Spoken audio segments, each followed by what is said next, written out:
अस्सलामुअलैकुम, क्या हाल है मेरी यूट्यूब फैमिली? कैसी उम्मीद करती हूँ कि आप सब ठीक होंगे, अल्लाह की फजल व करम से होंगे।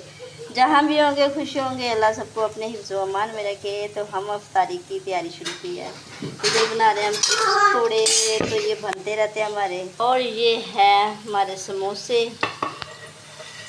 जिसको हम बोलते हैं चिप्स पकौड़ा। ये सैंडविच बनने शुरू हो गया। ये है सैंडविच।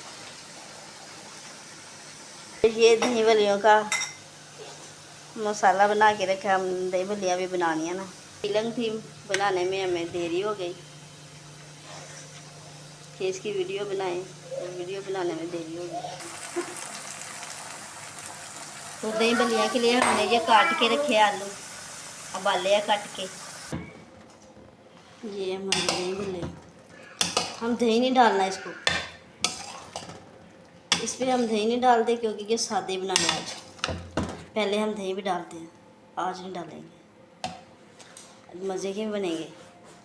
अभी और मसाले इसमें डालते हैं।